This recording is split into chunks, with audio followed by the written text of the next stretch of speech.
Thank you. And we're gonna say we got it up here. Maybe somebody else can do that, but we're gonna make that happen. Well, I'm glad that you guys came today. I actually have two sections that we're gonna teach today. So there's some pieces in both that I wanted to be able to cover. And I don't know if you guys have been in my classes before, whether they've been on Zoom or other places. If you don't know me, my name is Angie Fischer, and I feel like this needs to get, maybe not. Let me say, God, see if they can keep reading. It's so crazy how fast time goes, because I've been at Keller Williams. It'll be 9 years in June. So I started back in 2014, and I am kind of curious because I don't know you. Tell me your name. My name is Nicole, and I am a school assistant. Oh, that's so exciting. How fun. Very cool. I have my exam on April 11th. Great to the board about that. I will pass one and done. That, and if not, then you just do it again. Right. But it would be nice to just have it be done, right? It would just be nice to have it all be done. I'm going to ask you a couple of times now. Tell me first name again. Kim. Okay, we're good. I just hadn't written it, and that's the way I will remember. But thank you, Kim. And honestly, it was nice to have everybody. Last time was on Zoom. I think we got a one-on-one, Christian, didn't we? A little bit. We had some people on Zoom last time for the same class. And hopefully this one. Come on in. Are you coming, Brody? Oh. All right, next time it'll be fine. We're doing working with buyers and sellers, and we're also doing section 19, which is like close the transaction. Yeah. Yes, it's so funny. You know, when I first got this class, nobody wanted to teach it, and everybody thought it was supposed to be an admin who was supposed to be teaching it. But the reality is it's not so much like sign here. It's like, okay, we're under contract. How are we going to get closed? What are our pitfalls? What should we watch out for? What have I screwed up on and almost lost deals like that blew up before we got there? And I was like, I should teach that class. Nobody else. I love this class. So I started teaching it and I've really enjoyed it.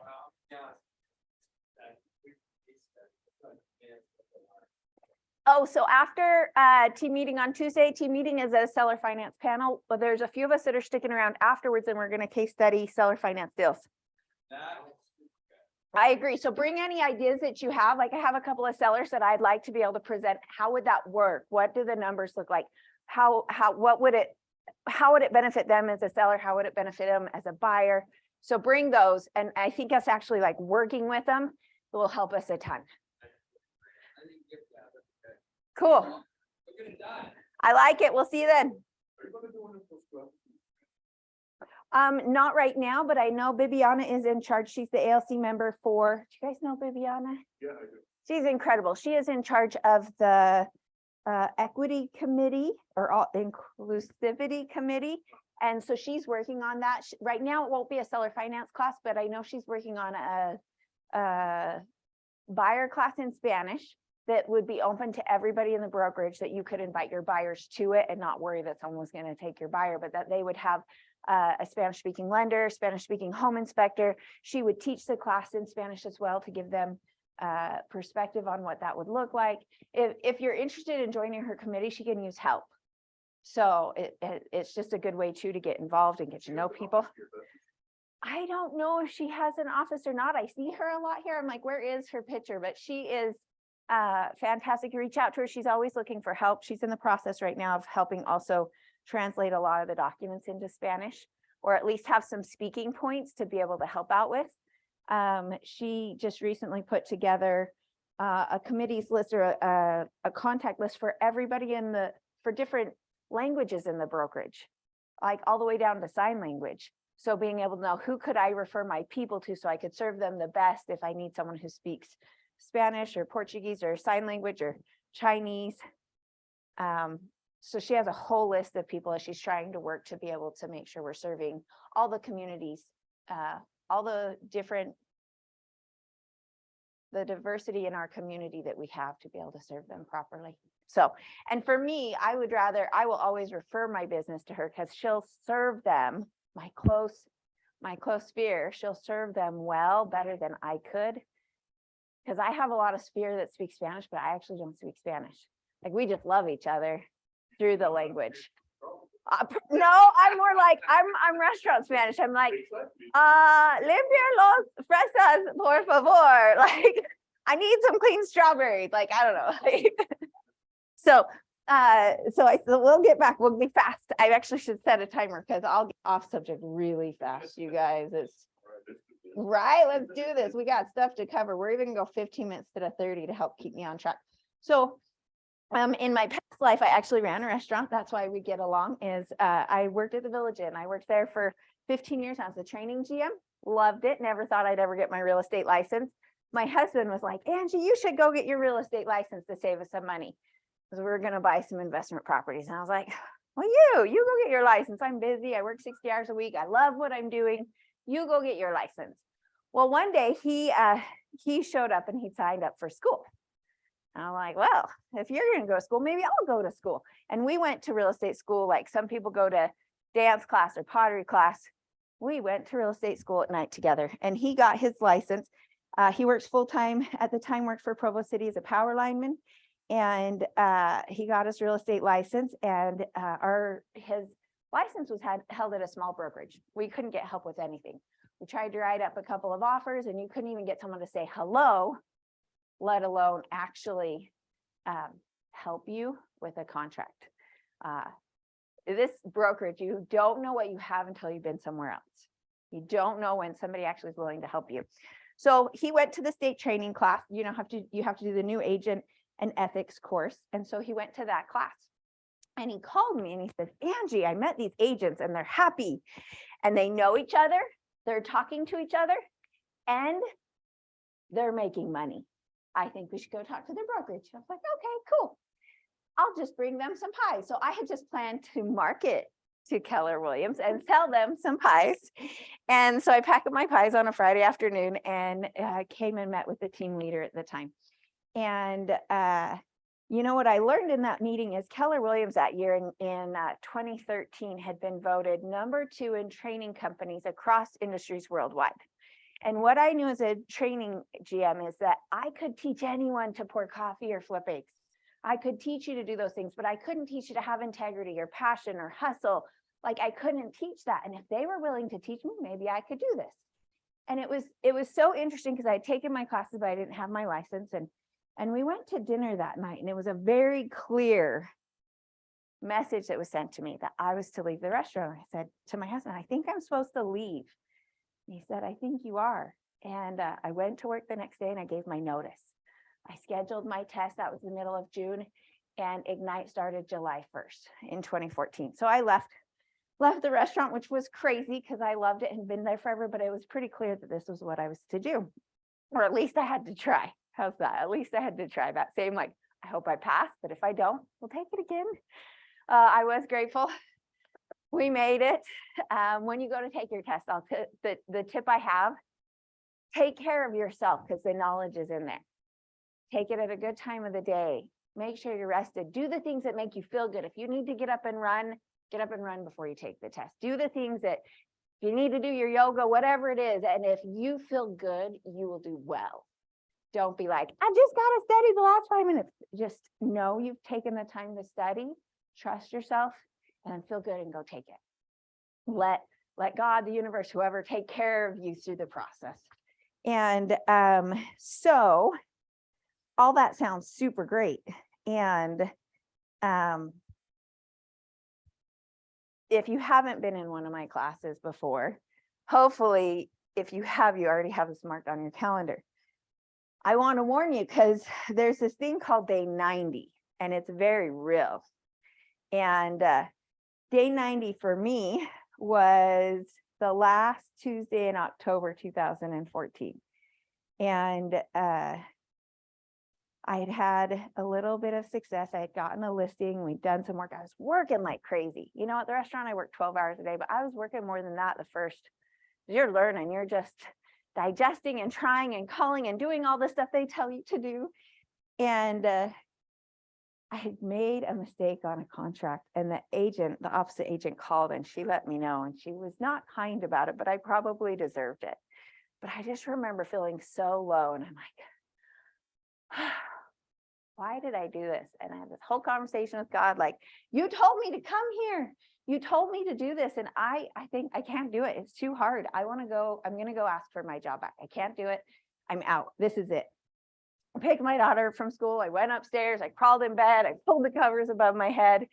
And another very clear moment in my life. It only took a couple minutes. And he was just like, will you quit feeling so sorry for yourself? Get up and go to work. Fine. I go downstairs and I start calling people. And the thing about this business is all of the business problems can get solved when you call people. It doesn't matter who you call. Call your friends, call your family, you just call and talk to people. So I start calling people. And of course, all the people I call don't want to do any business. They don't need anything. A few minutes later, I get a call back just randomly.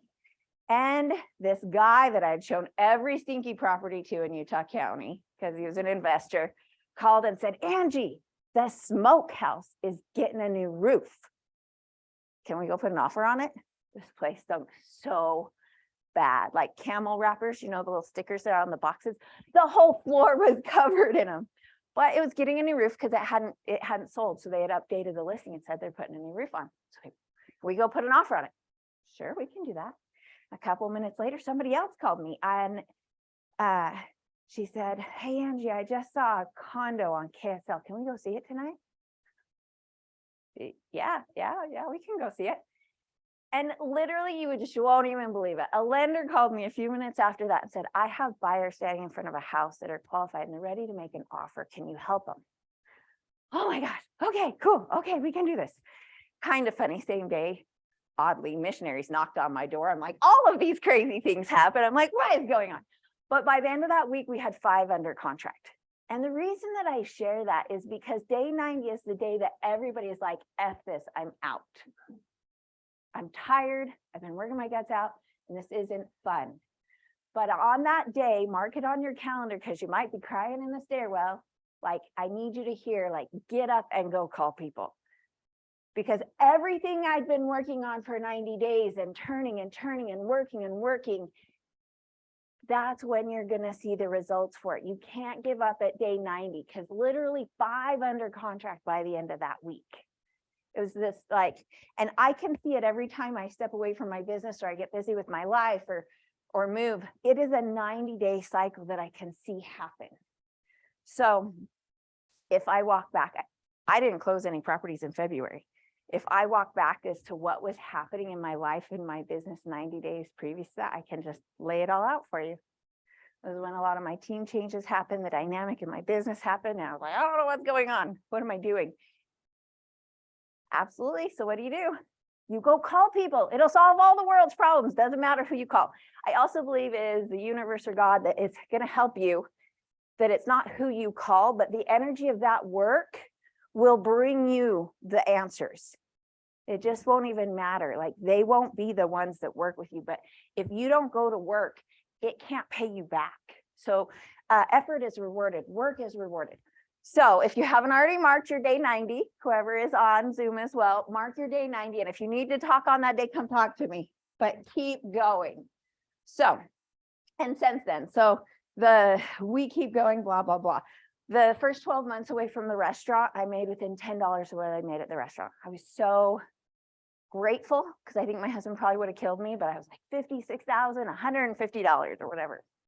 And then the first full calendar year out, 2015 was more like 107,000. The next calendar year out was more like 250. The next calendar year was more like 350. Last year, our small team closed out about 750,000 in gross commission income. So good. We started with 2 doors, 1 duplex, and we now have 4 duplexes and 2 fourplexes and a random house in Indiana that I need to get rid of. So I have a condensed team now. I've simplified my life. I have 1 buyer's agent and I have another gal that is in Florida that is still officially on my team. So she refers into our team, but she does my social media, and then I've outsourced everything else. So it's just our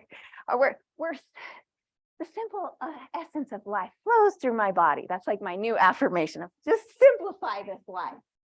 Yeah, my life is simple right now, and it's good. Simple is good. Sometimes we even overcomplicate the business. Don't. Just call people. Every time I pick up the phone, I'm like, oh, people want to do business with us. Okay, so we want to talk about communication. And guess what today is? Today is Friday. So the reason that's important is Friday is my communication day with my people. If you go into Friday and you have not talked to all of your people, they feel so lonely. They feel sad. They make up stories all weekend about what is happening. So no matter what, whether people are just looking at houses or you're under contract or any of those pieces, out of all of the days of the week, if I can give you one piece of advice, talk to everybody on Friday. Make sure it's a quick, hey, just wanted to touch base with you. I know nothing is happening for you guys, but if anything does, I'm here for you. I just wanted to give you a quick update before the weekend. Oh, thanks, great, click. That's all it takes. But if you don't do that on Monday, they're like, where's my agent? I haven't seen her for a week. Well, no, we talked on Wednesday, but call them on Friday. That is like such an important piece of the communication. So, and honestly, depending on, and communicate with your clients. We're going to hit a bunch of random stuff. So just realize we're going to hop along in different things. So We're gonna keep up with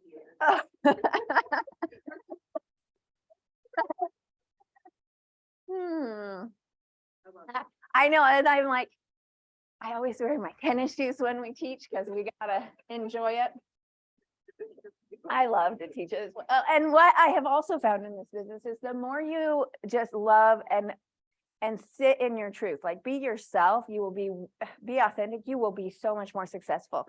Every time I tried to look or be over here, I wasn't in alignment, and people appreciate it. Just be you. What's cool about Ignite is you're going to hear, how many Ignites have you been at? I've been doing all of this. Oh, cool. So you've had a few. What I love is they're all different. All of these mega agents all sound different, look different, run different businesses, but they're all incredibly successful doing what they do.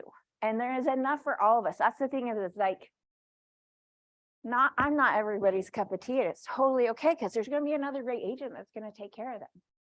So just do you. All right, so we're going to hit, so honestly, your communication with your agent is going to be a huge piece, but you'll have to also want to know, how do they want to be communicated with? Are they a text message, a phone call, or an email person? And I will try to slow it down a little. And are you, what can they expect to hear from you? When can they expect to hear from you? So I usually will ask them, do you want to do phone calls, text messages, or emails? Almost everybody will say a text message. And I just say, perfect. I'll put you guys both on text message, but I want you to know I'm always available for a phone call. I just don't want you to miss any information. So, so that they know they can call anytime. But honestly, usually I will do that with husband and wife, because one will be a high communicator, but the other one wants to know what's happening.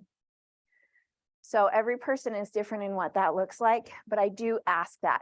And another question that I ask them or let them know is that I'll communicate back to you however you communicated to me. So just plan. If you call me, I'll call you back. If you email me, I'll email you back. But if you email me and you want me to call you, that probably won't happen. It'll be important that I know that that's how you want communicated with. So finding out what that looks like. I have some people that email so fast because they're school teachers and they're on their computer, but I can't get them on a phone call or a text message. I personally send my listings almost always through text message though, because I want them to open them. I want to open them up. I want it to be right now. If it's a good house, I want to go look right now. Where an email is like, again, level of urgency in people's lives. If they're not motivated or qualified, I will email their listings to them. That's totally fine. But somebody who's ready to go, who just talked to a lender, oh no, we are going to text message those, and they'll open every single text message. Okay. And then also being able to just set a plan for them. When can they plan to hear from you? And when you get done with your phone call, make sure you tell them what's happening next. Great.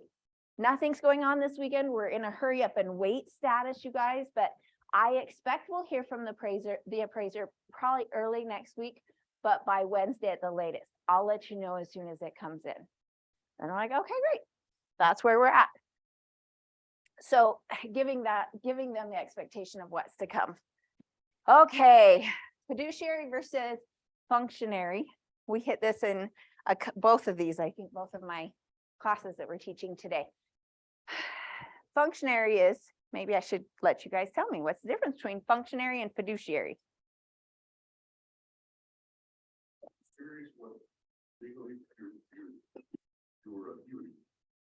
Functionary, that maybe something extra you for the All right. customer. I'm gonna have him pick up the mic because I think they can't hear you on Zoom. Yeah. Thank you. Oh, perfect. Let's try again. Can you hear me now? Oh, yeah. That's better. Fiduciary to me is like what legally you have to do for your customers. And functionary, it has to do more to what you do for them, kind of like go the extra mile, the service. It might even be a little bit more like I open the door for them Oh, okay. to the house. This is a very functionary agent.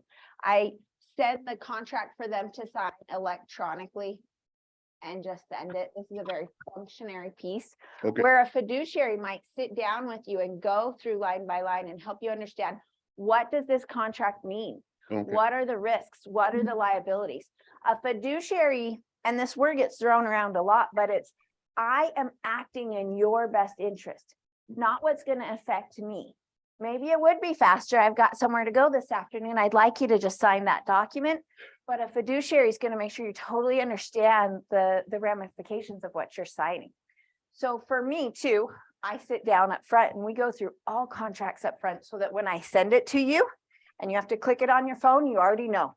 You trust that I've got it. So, and that's going to be an important thing. As you're walking through a house, a functionary is going to open the door. A fiduciary is going to say, oh man, did you see that light cover? That looks a little off. Did you see that ceiling tile? Huh, maybe there was some water that came through over there. That's somebody who's looking out for their best interest and not just like, I got to close this deal. Let's get one more sold. All right, we're gonna plow through some of these. Yep. I'm plowing to all these, but I promise there's a whole other class that we're going to teach too. Let's talk about just setting expectations. So this is working with both buyers and sellers. I think this is a really important thing because how people operate and their belief is different than the reality. We just did a market update for our clients. It was really fun for me to go through so that people could understand and see really what the expectation of the market is. Because what we hear is the market is falling out. We hear there are all these homes on the market and it's ridiculous.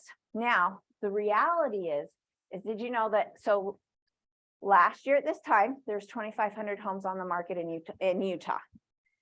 By July, we had 10,000 homes on the market. Whew. Anybody who was thinking about selling dumped their house on the market, interest rates went up, and that happened. That's not the market we're living in today. Today, we have 6,600 homes on the market in Utah. There is only 1,500 homes in Utah County. And if we look at single family, there is only 1,000 single family on the market in Utah County. And if we look at built properties, not to be built, we're down to 600 homes on the market in Utah County. And do you want to guess how many of those are under 500,000? Not very many. Less than 150 homes. Wow. So this news story that we have 10,000 homes on the market is crap. And our buyers think they can go in and offer $100,000 less, but they can't. There's only 150 homes on the market you're looking at. We still have an affordability problem. You're not out there offering on $1 million properties, at least not my sphere, right? So they have to have the right expectation that, I'm sorry, if you're under 500,000, you are still in multiple offers. We have to be ready for that. So that's setting the right expectation. That's helping them, because now as we walk through that house today, that she called me last night and said, oh my gosh, this beautiful house came on the market, Angie. I'm so excited. It's in our budget. It's the only one because we need to be under 450. And I looked at, I was like, oh my gosh, you're going to be at 465. She knows. So we can walk in and she's like, okay, we're going to still go see it, but we have to have the right expectation for her so that she's not like, she sent me one about a week ago before that market update. She was like, do you think they'll come down 100 grand? No. And here's the data. That's the other piece. Do we think we can get some closing costs? Maybe. It depends on how it's priced. What does it show like? The one she sent me at 450 or whatever, super cute. The one she sent me at 515, gross. The pictures are horrible. They didn't prep the house. We might not today, but next week I bet they'll take less. So helping them understand, that's the expectation that it's our job to help them. Now on the seller side, using the same data, last year we were at 19 days on market. Today we're at 59. We're still going to sell your house, but we have to be ready for what that looks like. So it's just really important. The more you set those expectations up front, the better experience they'll have. And that actually is even fiduciary. They need to know. It's kind of hard to tell them like, yeah, you might have 20 showings on your house before we sell it. That's not the way it used to be. Like, we got to have that conversation, and we don't know exactly what it's going to sell for. The market's a little funky. Yeah, it's a little weird. All right. Oh, this is so good. So as we get started working with both buyers and sellers, you have to think about the lifeline of our business is going to be referrals, right? And most likely, so for my business, we closed 70 deals last year, and 92% of them came and were repeat or referral. They come out of our sphere. The other 8% were sign calls or open houses. That's all of our business. I don't do for sale by owner. I don't work expireds. At some point in time in my life, that might change, but probably not. I have 2 rules on my team. 1, I don't work with jerks, and I only work with people who want to work with me. What? And at the end of the day, if you don't fit those 2 categories, it's okay. We won't do business together. Yes, I have invited a few to leave my life, and it has been so freeing. So What did that look like? a couple of buyers that was more on, even on a danger issue. Like, I was like, dude, Dean, how can you help me get out of this contract? I'm not going back to show him houses.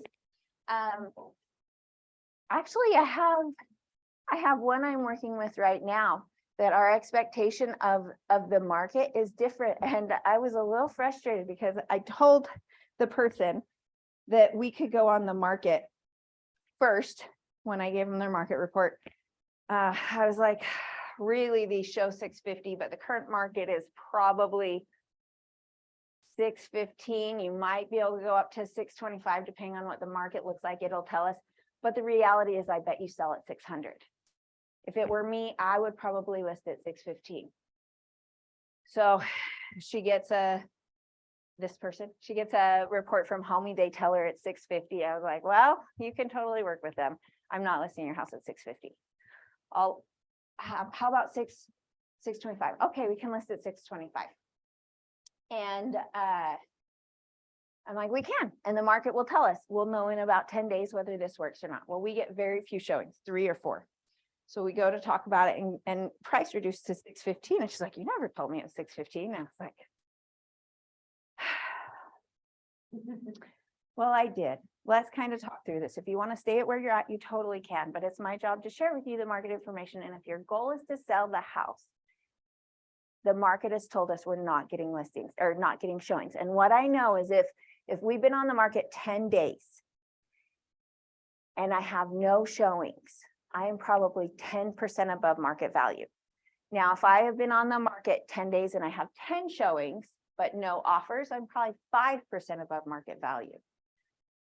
So I know you're not ready to drop 10%, but really we got to move it down or we're not going to get the activity. And we kind of went through it, and I was like, you know what, maybe I'm not the right agent for you. I'm okay if I'm not. I just need to be honest with you because you hired me to sell your house, and it's okay. Maybe Homey is the right person for you. That's totally fine.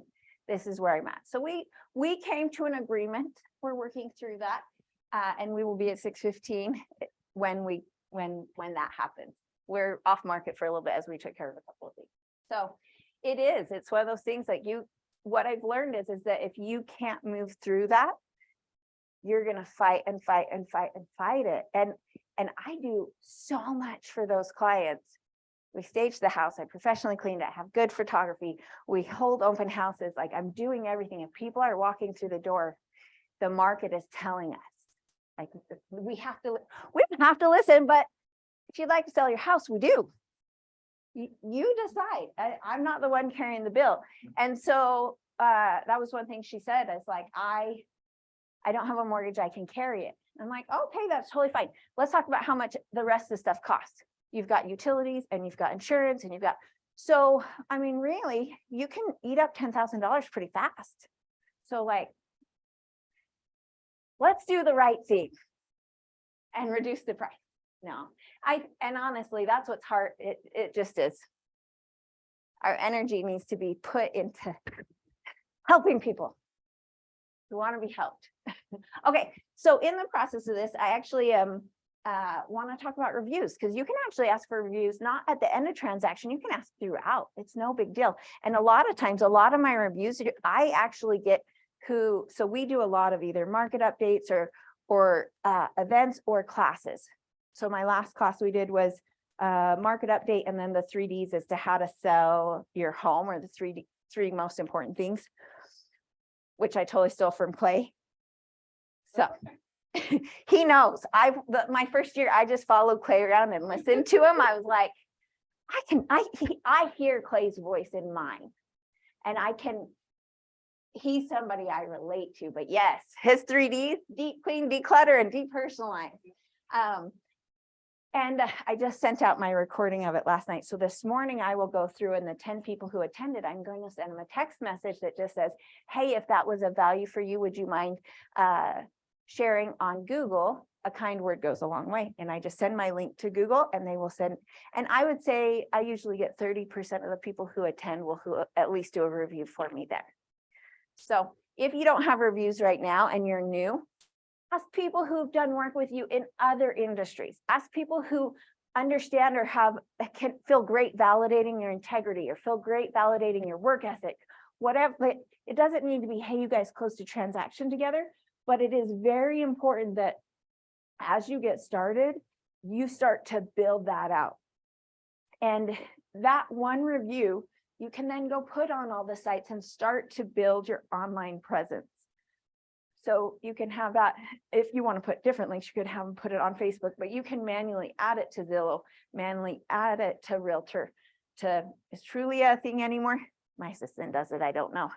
But add it to LinkedIn, add it to those places, because when somebody goes online and they meet you at an open house, they're going to go Google and see if you exist. So you can very quickly give yourself a presence by doing that. So, and it's good. Reviews are good, and keep asking, because they just most likely forgot. Also, so I would do it throughout your transaction. If you guys have a win, let's say you get your you do your inspection and you negotiate repairs and you get 5,000 in repairs done. That's a great time to be like, hey, you know what would be awesome? Would you mind doing a review for me? They want to. You just had a win. Text them the link, or they're not gonna do it. You have to make it the path of least resistance. My poor photographer has asked me for 6 months to write him a review. And I feel so bad, but if he had texted me the link, I would have done it right then. He finally offered me 10% off. He's like, can you please do that review you said you'd do? And the thing is, I love him. That's the way our customers feel about us too. They just are busy. So they just get busy. If anyone ever says, yeah, I'll do that, don't feel bad asking them again and sending them the link.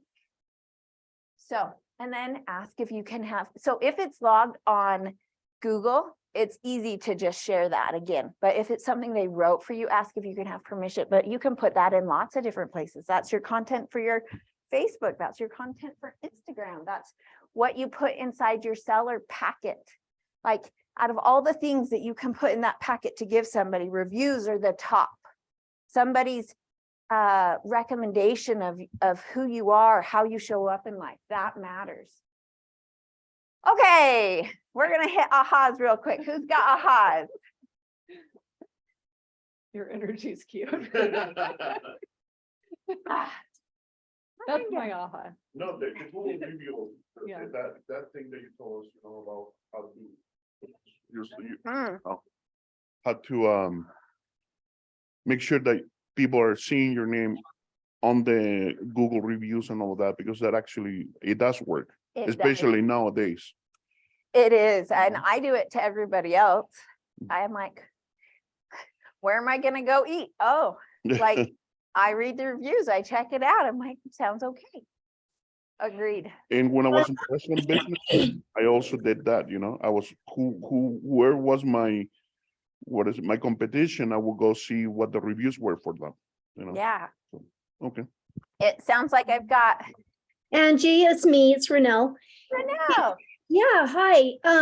As usual, I love everything that there's too many ahas to actually say them all, but I really liked that you talked about having the review in the packet and also asking all along the way and sending the link. I think you're 100% right. If we have it right in front of us, it's so easy on our phone to just do done. So thank you. That's good stuff. You are welcome. I actually keep it in my notes so I can copy and paste that text message. I love that too. Thank For you. us, if we that's don't have to think about it and it's a system, it's easy. But when we have to sit and be like, now, where did I get that link? What does it look like? Where's Right. that star emoji? And I just put the 5-star emoji. And a lot of times just be like, a kind word goes a long way on Google. Thanks so much for your support. Thank you. I love that. So I am going to say it out loud so that I have to be held accountable. I would like to have 100 Google reviews by the end of the year. I'm at 51. This is a new thing that I began 90 days ago. So something that was important to me, and I didn't make effort in the right space when I got busy. My life was less simple. Okay. Ooh, buyer's needs analysis. In case you want this, you can screenshot it. I think these are really great questions for you to be asking during your buyer needs analysis. So my buyer consult I start with some of these questions, and then I do go right into like, do you know how a real estate agent gets paid? And I pull out the buyer broker agreement and we just work through it so they understand why they're hiring me. But I think this is important because, again, that's setting that expectation and helping them understand what their budget is and what their most important things are. Because of course, everybody would love a 3,000 square foot Rambler with a 2-car garage on a 1/4 acre in a great neighborhood with good schools, but their budget's $350. Like, something's not going to line up. They're going to maybe need to be at $550 for that. So what does that look like? And helping them understand the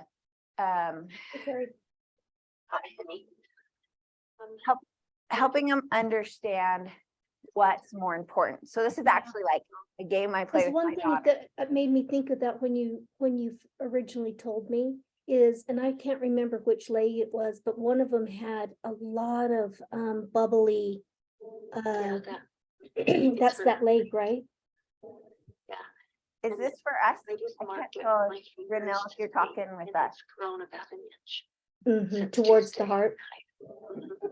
Does he think it's a blood clot? Hey, Renelle,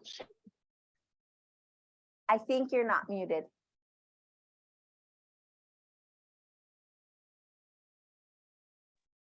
Okay, so it might sound something like, so great.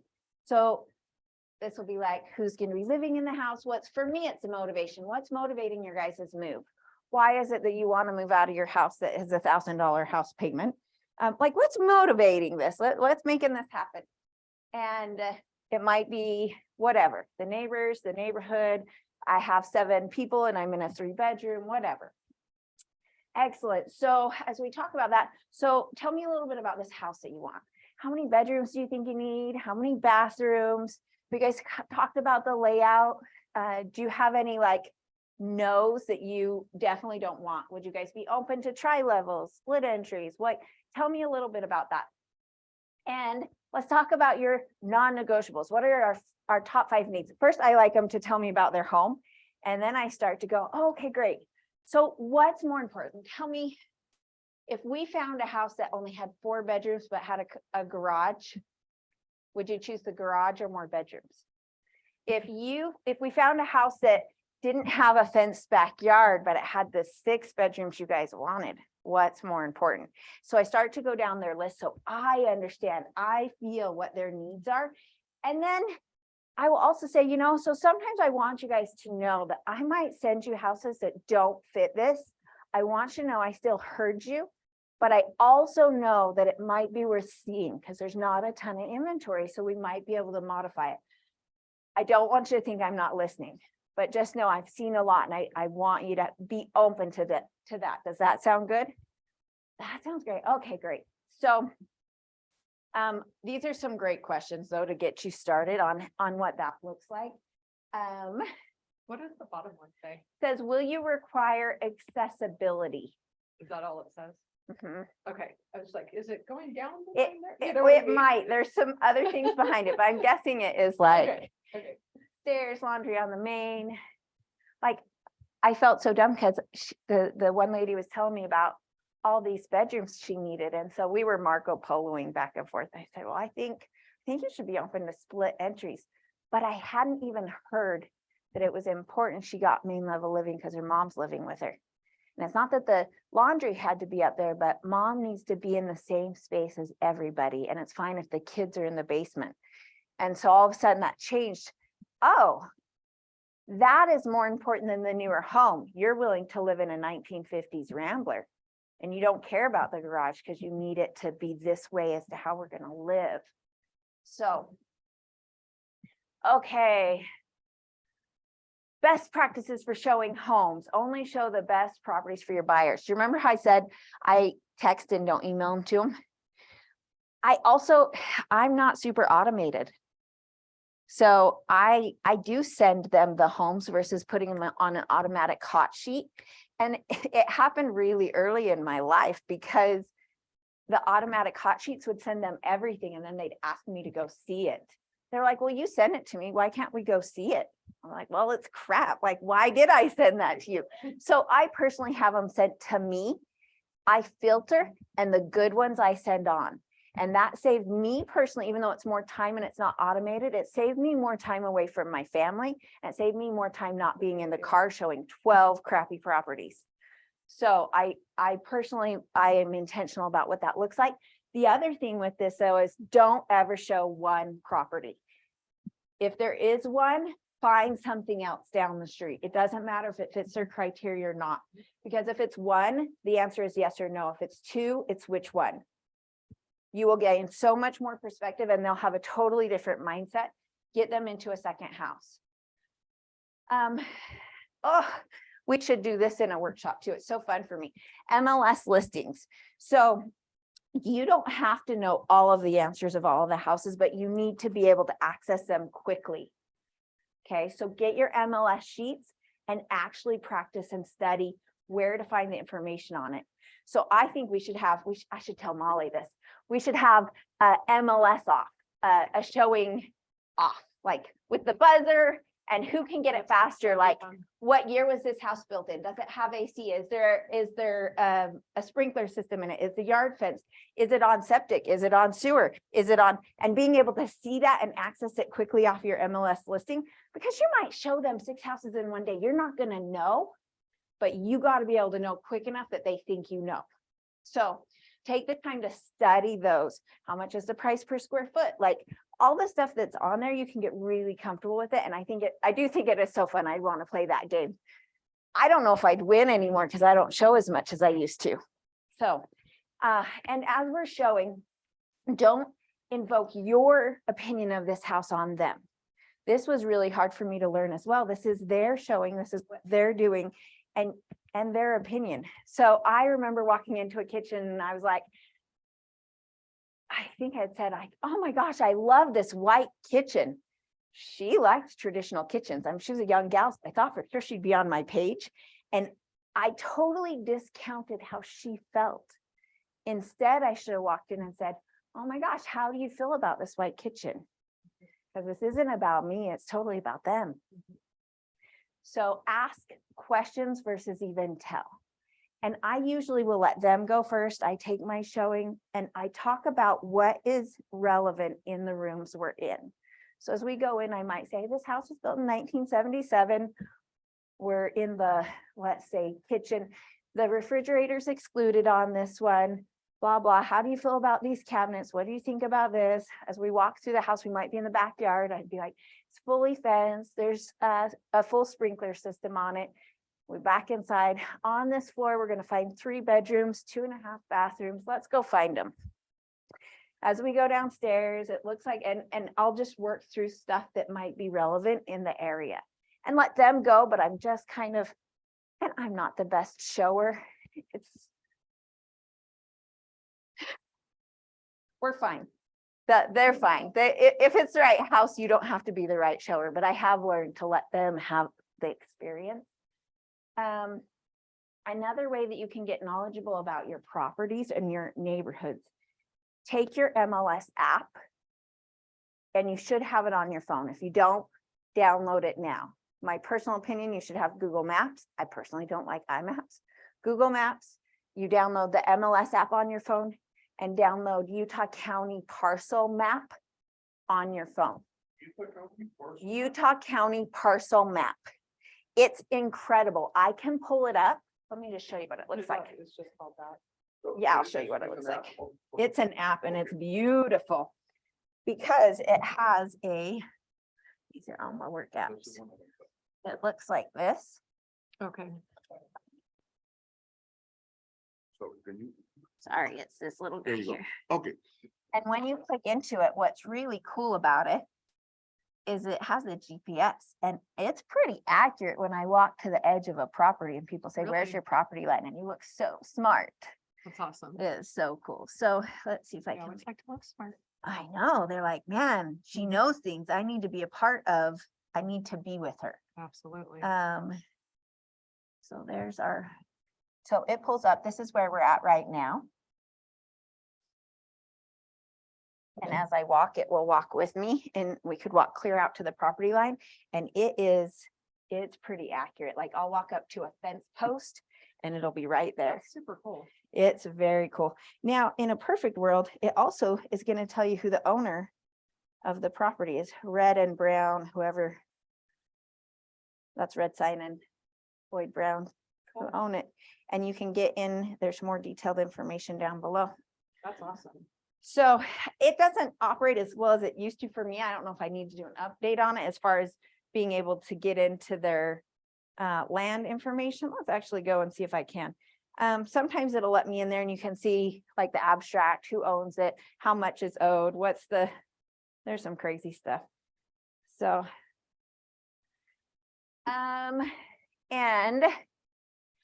so go in with your Utah real estate app though. That's the one, if you don't already have this one on your phone.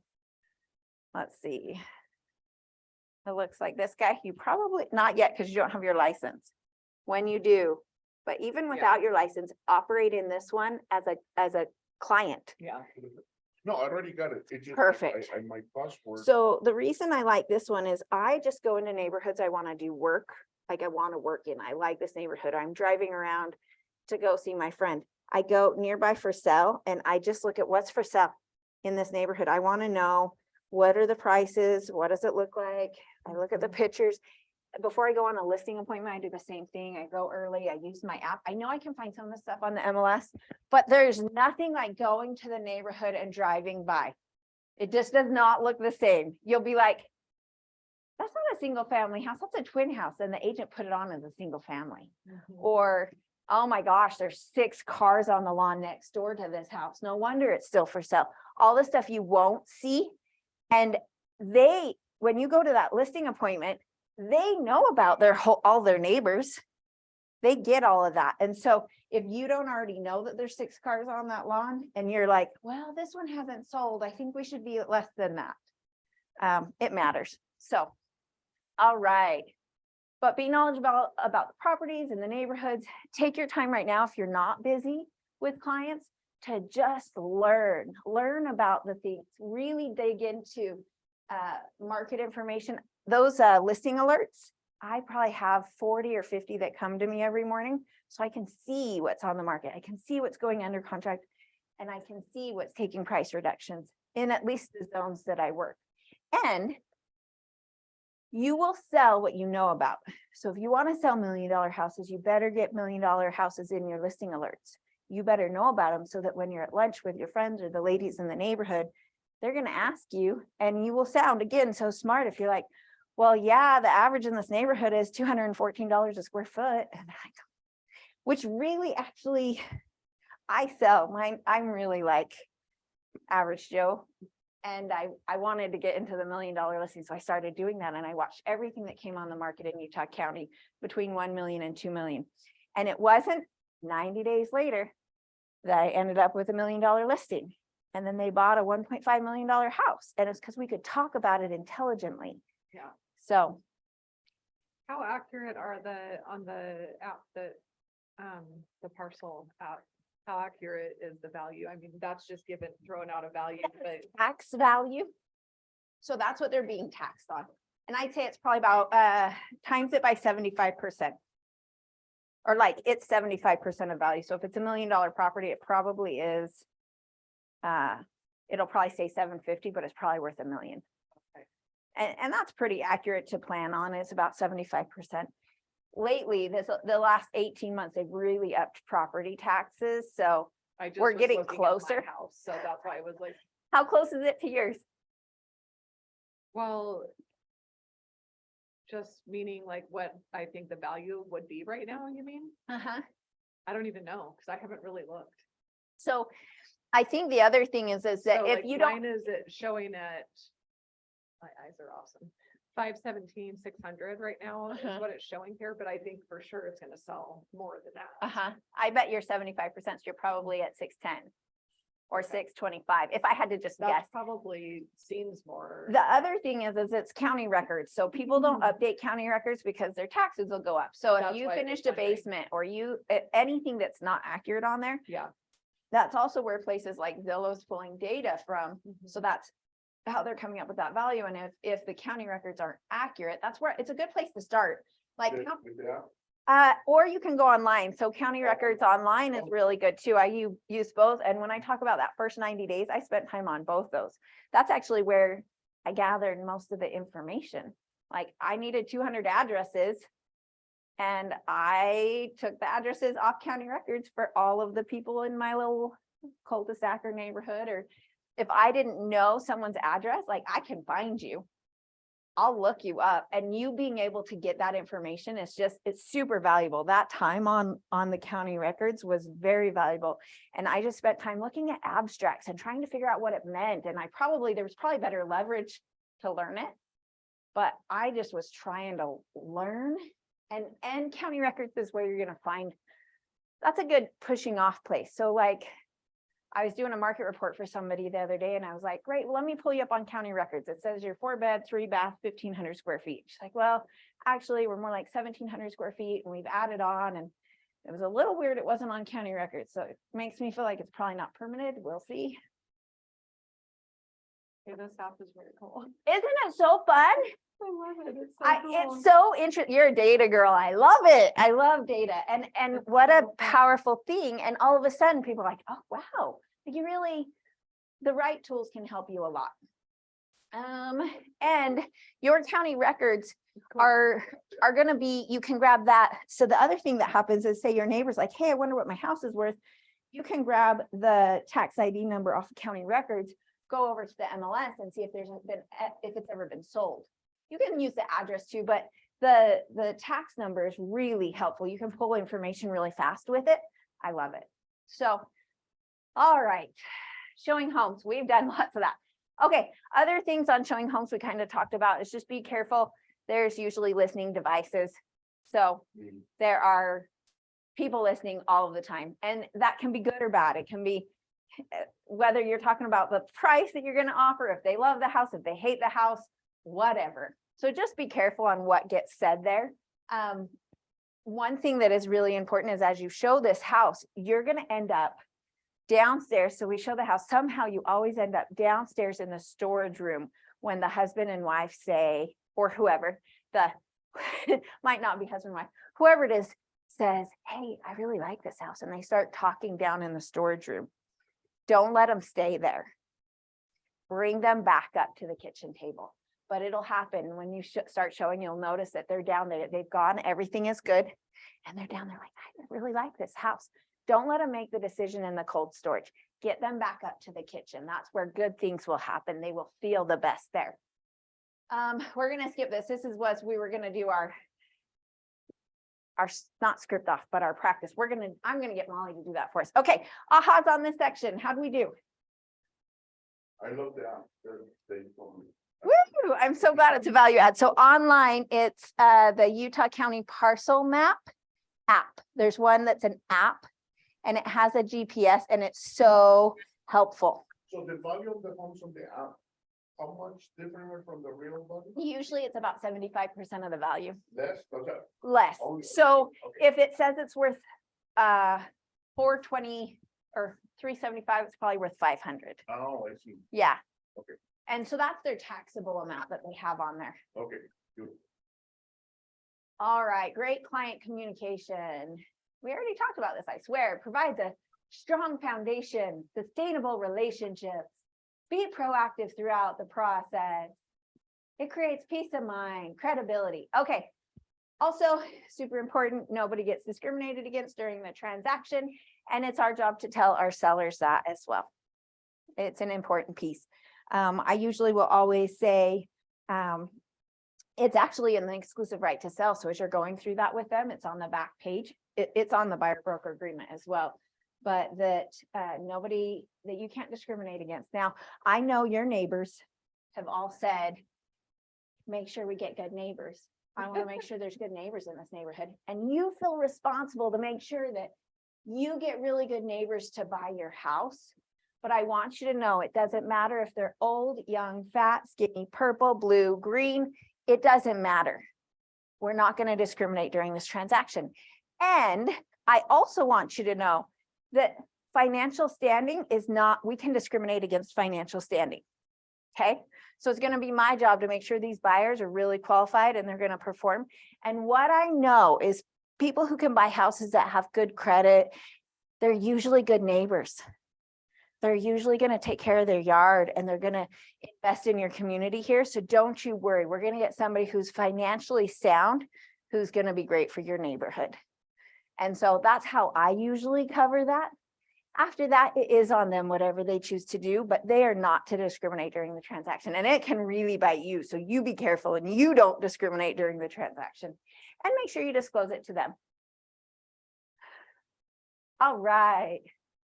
No commission is worth your reputation. This is 100% true.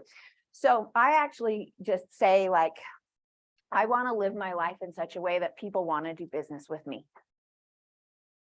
That whatever I'm doing in other areas of my life, they're like, she is honest, she has integrity, she's going to take care of me and I trust her. And so just realize that, like, it matters. The way we interact with other agents matters. You never know. It always, one deal always touches another. So you'll get spicy with one agent and I swear it's the universe paying you back, because that's the next house you show and your buyer loves it and they want to make an offer on that house and you were just spicy with them yesterday. Don't do it. Like, it's every time too. It's the weirdest thing. Stinking karma will take care of you. So these are our why, 4 C's, 2 T's, and then they added ENS, win-win or no deal. That's what KW is known for. And it is so powerful. Like the last deal that we did, we're representing the seller and there was 6 offers. And you think, how in the world is that a win-win for the buyer? Can we make a win-win for the buyer and the seller? Like, I love structuring those deals that, yeah, we ended up with a great deal for the buyer. They got the house they wanted. My seller got everything they needed. We were able to close it, which really helped. Us being good up front and transparent about what we needed and what they needed, they helped us through. We had our seller pass away during the transaction and it was tricky and they were so good to work with us through it. It was a good transaction. Integrity, customers always come first, commitment in all things, communication, creativity, teamwork, trust, equity, and success. All right. Oh, all right, you guys. Remember that house I just told you about that looked horrible, but would be great because they take less money? Don't be that agent. Like your listing represents you. If you don't have the skills right now, partner with an agent to help you. They pay us a lot of money to take care of selling their house. So it is your fiduciary duty to make sure it looks great and that we've talked to them about all those things. And you know, I had a hard time with that. That's something I learned the hard way. On all the things. This is a whole nother class that Clay usually teaches, Win the Seller, and talks about the things that we need to make sure we talk about. Like, is it our fiduciary duty to tell them that their house smells like cat pee? Yeah. It actually is. And that's a hard conversation to have, but shame on you if you can't have it. You are not being their fiduciary. There's nice ways to have it, you know, and I actually had a seller that was like that. It smelled so bad. And I was like, all right, so it's my job to just tell you and I'll let you guys decide what we do with it. It actually does smell really bad in here. And they're like, oh, I know. I'm like, well, it's up to you. We can choose to replace the carpets or we can put it on the market the way it is. We're probably going to lose at least 10 grand, maybe 15. What's better? Maybe more. She's like, we need to list today. Okay. We've had the conversation, it's their choice. I'm not in charge of making the decisions, but it's my job to have that really hard, uncomfortable conversation. But when they got a lower offer, when we talked about price, they were very open to what it would be instead of me being like, it's going to be fine. It's not going to be fine. If it were me, I probably would have done it and we'll work our way through it. All the different things when we talk about depersonalizing and being able to have a conversation about what that looks like, it's important. Things like animal heads up on the walls, real animals in the house. I didn't know how to talk to them about their big giant dog.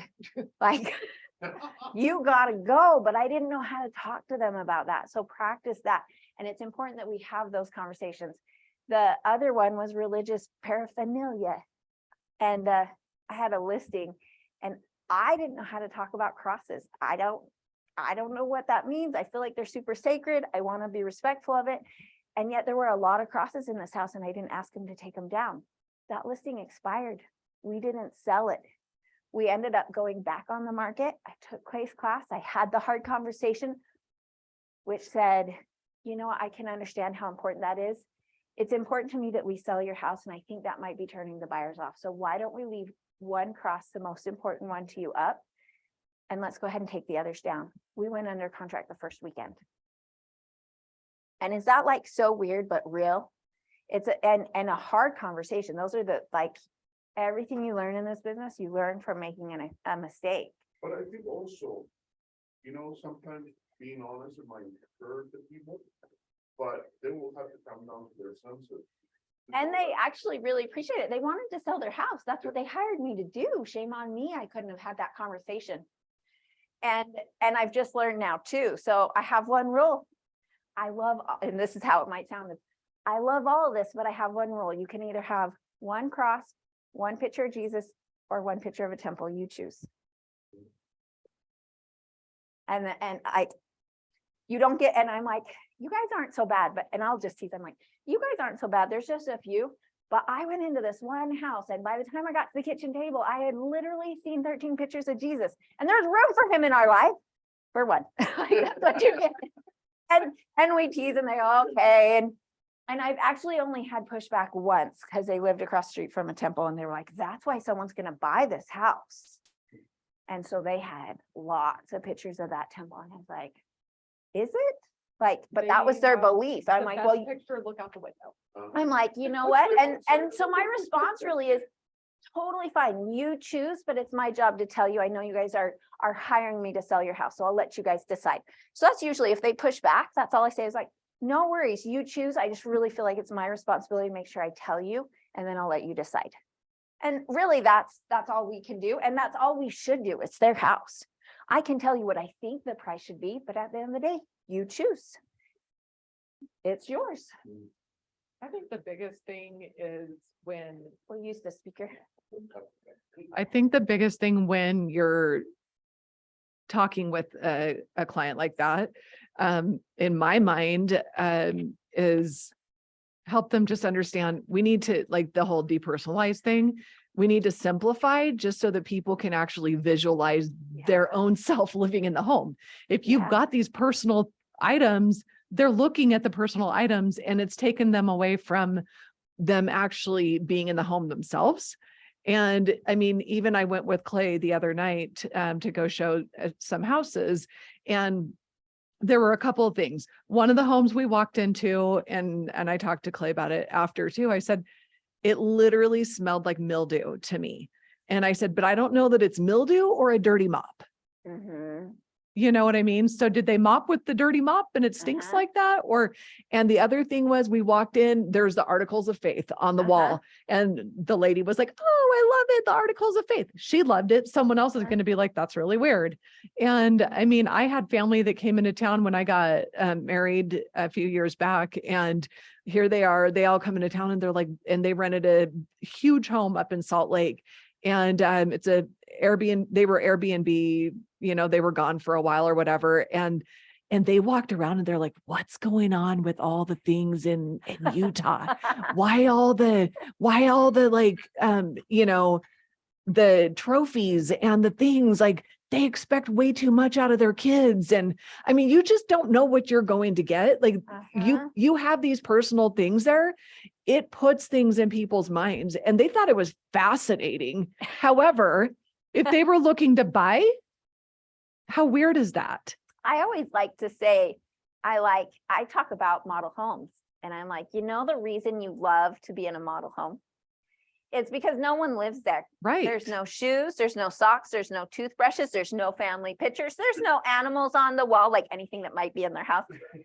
So I want you to think about a model house and like, let's go through and get it to there. Exactly. And that's how you're going to get top dollar for your house, is like, Well, we went from the one home that, like I said, probably like- probably dirty mop, but then we went into the next home. We only saw 2 homes that night.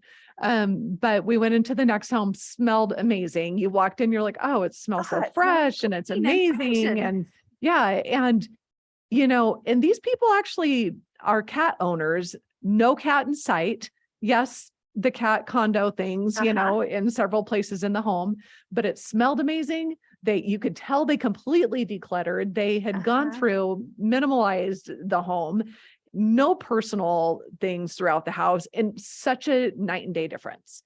They and were both nice homes. Mhm. Which one's going to make more money? Yeah, the Right? house that And smells, And it wasn't even it's gonna go crazy. quicker, Like the stuff they did was free, right? right? They didn't change countertops. They didn't paint. They may have, but it was whoosh, Yeah. like that. Those 3 things: deep clean, declutter, and depersonalize. So we just really get into what does that look like? And nobody ever appreciates a clean toilet, but they will absolutely notice the dirty one. Like Absolutely. that just is. So like you just have to get rid of it. A third of that class is so good. I hope he teaches it. I should see who's on the block for that. That was a good aha. Christian, do you have any ahas or ahas on Zoom? So fun. Renelle, you got an aha to share, or Shane? No, I'm just enjoying it. Thank you. Perfect. Today's kind of a hodgepodge class because it's so random. We're talking about all of these random things, but Actually, maybe for an investor, it will be a great property that is the same brand. it's even a great one for my True. buyers, if my buyers can get over that, because I know that they're not gonna get multiple offers. It's not like that house that is cleaned and staged. I'm like, okay, cool. Well, we'll probably get 12,000 in closing costs on this, and we'll probably be 10,000 below, depending on what comps look like. And like, because again, somebody who lists their house on day 1 is not ready to take that. But by day 7, you're like the kid who didn't get picked at kickball. Like, you're like, why doesn't anyone want my house? I like all your little sayings. You should write them all down and publish them in a book. Thank you. I stole them from Clay. So I'd love to claim they're all mine. But if you can take the Win the Seller, it's an extended class, an all-day class with Clay, changed my business. I've taken it 3 times. Like, I'd take it again. Like they're just, he's so good. And again, I hear my voice in his, so you'll find agents that you relate to how they talk, how they represent, whatever that looks like. And at some point I might get out of sweats. These were my fancy clothes for you guys, but lately I have just been super cozy. I think Super I cozy. had just one more thought too, is I think that by the time that you feel like actually hired on by your client, I'm hoping that, especially like you, rapport. Angie, and somebody like myself, I think that the biggest thing, and like you said, be yourself, Mhm. because they're going to hire what you are, right? Mhm. And so I think that the big thing is like when I've worked with customers, when I've, been in sales and whatnot, and they know, like shortly after getting to know each other and me doing the Mhm. discovery process and understanding what they need, they also know that I am also going to be truthful with them Mhm. because they know that's the type of person I am, because I've already let them know that. Do you Mhm. know what I'm saying? So They'll let's feel have a all that. trusting relationship. And if they don't like that, they may need to choose somebody different. Mhm. But if you want to hold your fiduciary duties, Mhm. that's the best way to be. And that way you can say, look, we're ready. We're going to get ready to list this house. We want to make sure that you do the declutter, Mhm. depersonalize, and what's Deep clean. deep clean. The 3D. Oh, the one that we all hate to do. But anyway, I that's have the a one we good want to lady. Her hire name's people. Yolanda. It's worth every I was penny. going to say send her to all my listings. that's what we want to hire somebody. Mhm. But the thing is I'm not telling you this because I want you to get rid of your personal items, because I went to another one with Clay and she's asking me because I used to do interior design and, and so she's, looking at me, she's like, what do you think about this? And I said, I know it's so hard to like take down pictures of your children. I get it, because we have them because we love looking at them. However, somebody else doesn't want to, Mhm. or they'll be distracted by looking at them and you don't want them to do that. It's easy to kind of just interject like something to that nature. And they're like, oh yeah, you're right. So my favorite for family photos is I have already told you that you're going to be on every internet site possible. You're going to be on Zillow, Trulia, Realtor.com, Google. Walmart even has a place you can search for homes. So we're going to be everywhere. And do you really want your kids' pictures online? No. So let's do this. If they're cute, flip up, like if your frames are up there, put sheet music in them, put whatever in there, whatever that looks like. And I think, there was something else I was going to share with you that I thought was just so, I think as well as we talk about getting those homes ready, it is interesting as far as like having people look what they look like and having them look at other things is so, I always tell stories. So like I showed the used drummer. I don't know if you guys know who the used is. The drummer lived in, oddly, my neighborhood. It was like a $1.2 million house. Crazy enough, my brother built him a ramp. At the time, so I go and show his house and I'm showing these other clients. He did not deep clean, declutter, and depersonalize and had left all of his memorabilia up on his house. All these cool signed skateboards and stuff that he'd done work with the Royale soccer team. And it was like a museum. And my clients that really wanted to live in that neighborhood walked in and couldn't even look at the house. They were like, this is so cool. I was like, do you guys want to check out Outback? Oh my gosh, I can't believe this place. And like, they couldn't move on. I felt so bad because they're like, dude, you're never going to sell your house.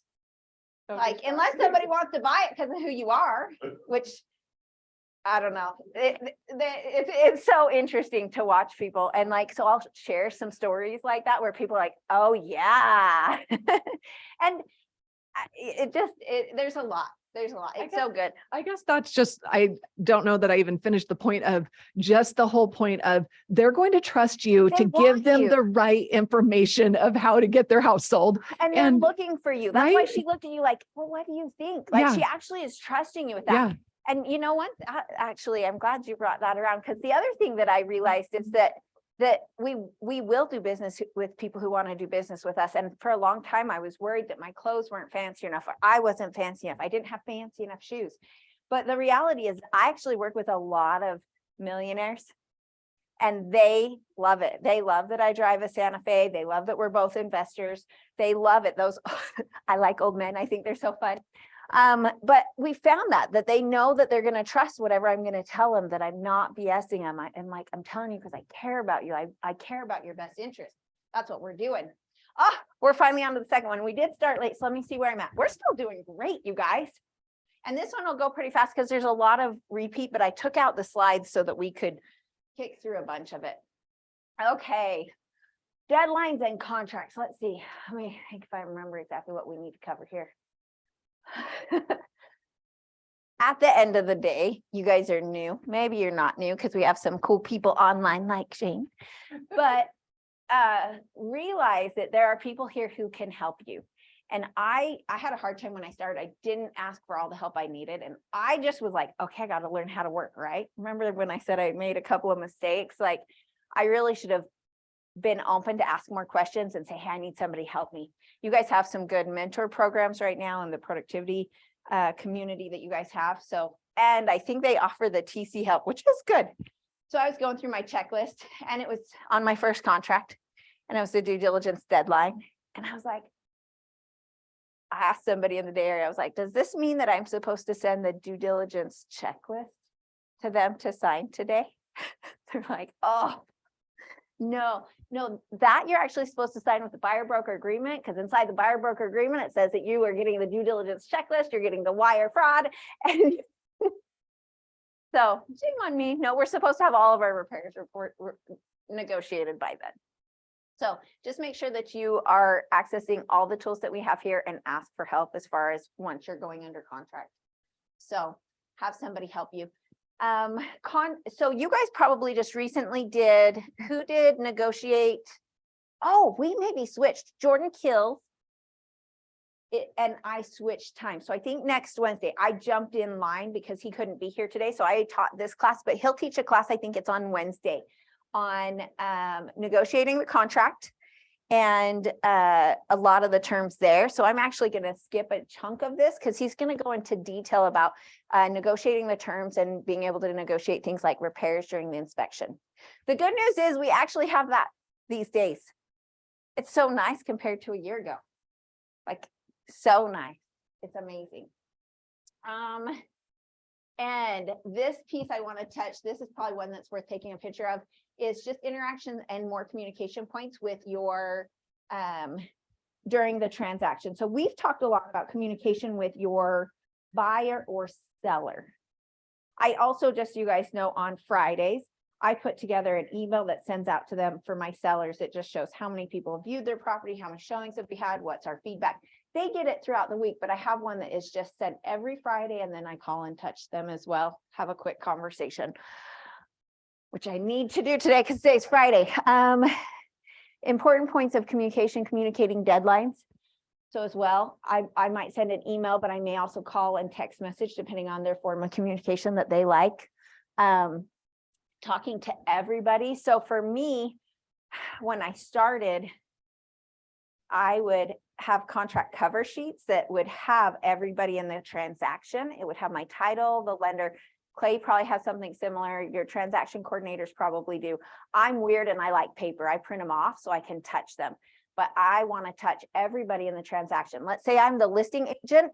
Is it my job to talk to or to ever call the lender? Or is that the buyer's agent's job?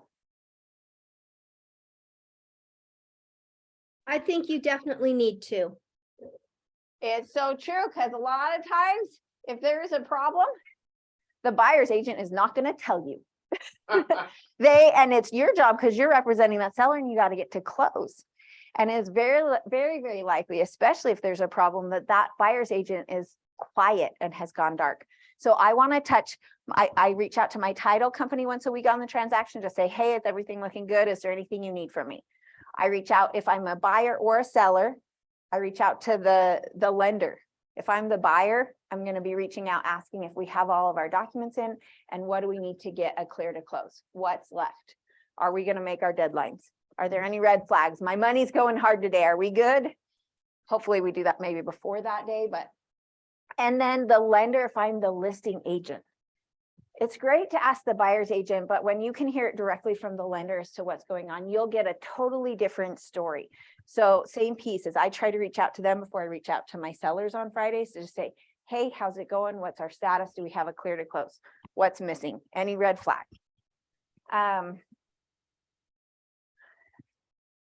Communication with any of the other areas, things like insurance and inspectors. Also in all of this, you're building your brand and how you want to do business. So even if you're on the phone with an inspector, just like remember you're representing yourself and your client. Be professional. Talk nice. just be understanding what that is. Questions to ask yourself. And when am I reminding the buyers not to make purchases? Do I have a system for that? Am I talking to them about that in our buyer consult? Am I talking Absolutely. right? Like having that system is like, is it 100% clear that they are not to buy a fridge yet? Because they're out there shopping at RC Willey and they're like, but it was Memorial Day weekend, Angie. I was supposed to buy a fridge. And now I'm like, oh crap, how are we going to fix this? So you're not allowed to do any big purchases. When am I communicating how to set up utilities? And have a system for that. What does it look like? So what I found actually is that, so we send them an email, but most of the people are so busy the day of closing that they weren't looking at the email. So I screenshot the email that gets sent from my assistant and I text it to them on the day of, before we go to closing. Some of them are really antsy and they want it a week ahead of time. So you can kind of get your people who are like planners. If you don't have their utility information 7 days before, you're like behind on what it looks like. And those are the people that I say, don't worry, my assistant is going to send you all of the closing information and the closing details. That'll include the utility information. So sometimes I have to jump my system and get it out early, but it is set up to go 2 days before closing. Being very aware of when you're writing your contracts and your contract deadlines. This was something that someone shared with me early on that was really helpful. Your dates and deadlines, have them always try to follow on Tuesday, Wednesday, or Thursday. Pick your day that's the day that you do stuff. That way, you know, every Tuesday you have due diligence deadlines, whatever it is that's your day of the week. Don't make them Monday or Friday. You'll have holidays, you'll have people out of the office, you'll have challenges.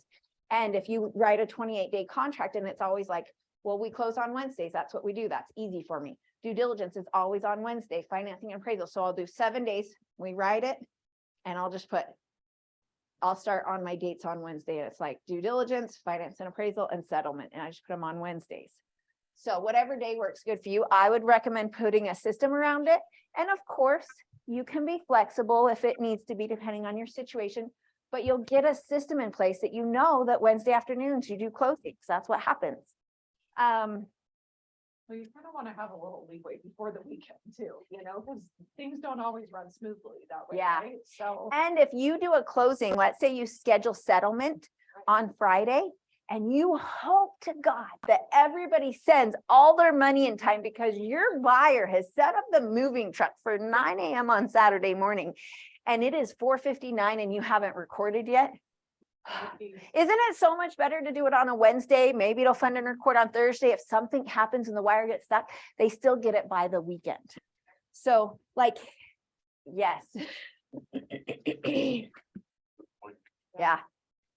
I used to work with Burgundy, so I just remember like some of the things that, you know, people would be so friendly. Like, oh, we were expecting keys and what, you know. And I'm like, I have to.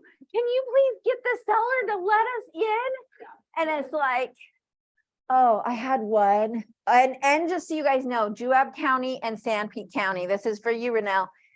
Do not put your closings on Thursdays because they're closed on Friday. So you want to close on Tuesday or Wednesday. Yes, because let's say the funds get there on Thursday, but they don't actually get on record. Don't worry, the buyer's money is there, but they can't get keys in for 4 or 5 more days. And we learn everything in this business from making a mistake. I've been there. I don't know how his prayer got answered because seriously at 4:58, they were not on record. And At 5:02, the title company called me. I was like, praise the Lord, 'cause I thought he was gonna kill me down in Mona. I thought it was my brother-in-law, and I thought for sure, I was like, and they were not gonna let them move in early, and they had I can think lots of things that aligned that day. How do you negotiate the inspection and report and communicating this and like the expectation? So Utah is an as-is state. The seller doesn't have to fix anything. That's not the case in a lot of other states. So people have a different expectation because maybe they sold a house in Texas, and in Texas, anything that came up on the inspection report, you're required to fix. The buyer, The seller. all the seller. But here in Utah, that's not the case. That's why we have due diligence. That's also why the buyer's earnest money does not go hard until after due diligence. It's because it's an as-is state. It's buyer beware. It's your job as a buyer to verify this is the right home. And in doing that, the seller does not have to fix anything. So understanding that and sharing that with that buyer, it sets the right expectation that if they fix anything, it's a gift. And we're going to negotiate that. That's our goal. Right now we're in a market that there's a good chance that we're going to be able to negotiate that.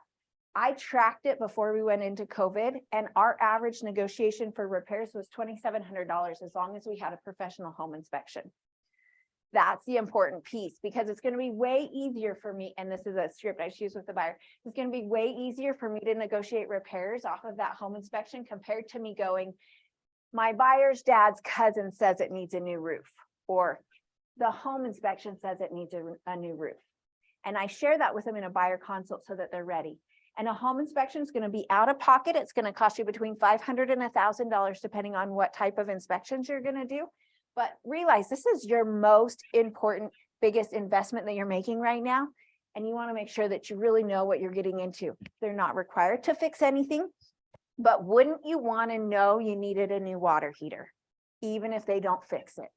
So even when we were in the crazy time last year, we may have done non-refundable earnest money, but we actually never waived due diligence because we were willing to risk the earnest money, but we weren't willing to risk not having a home inspection. And if the seller was not going to allow us to have a home inspection, it probably wasn't the right purchase for us. And we were willing to risk some money. I mean, that was a crazy time. So it was the Wild West. I think our biggest one was 50,000 upon acceptance. And so, we're going to buy it, but we want to know what we're buying. We want to know. And if something was crazy, maybe they would have walked away, but that was their house. We were going to buy their house. I'm so glad we're not in that space anymore. It was literally like a high stakes poker game every single day. Like crazy. All right. Document points. Let me remember. Okay, just also realizing we have really great tools. Both, do you want to hear? I'm such an old dog. SkySlope, have you guys used that? It's the MLS DocuSign type thing. It's so cool. Our last class, the little one we were in over there, maybe it was 2 Ignites ago. Somebody asked me, we were going over documents. They asked if I used that. I was like, no, why would I use that? That's not the way they did it when I started. And he was like, well, because it's so much easier. So I tried it. It is so great. You can prep documents right in the MLS and get it signed right in the MLS really fast, really easy. So that just use technology to your benefit. And also don't be scared if people want to meet face to face and let them sign hard documents or paper documents, let them find out what's important to them.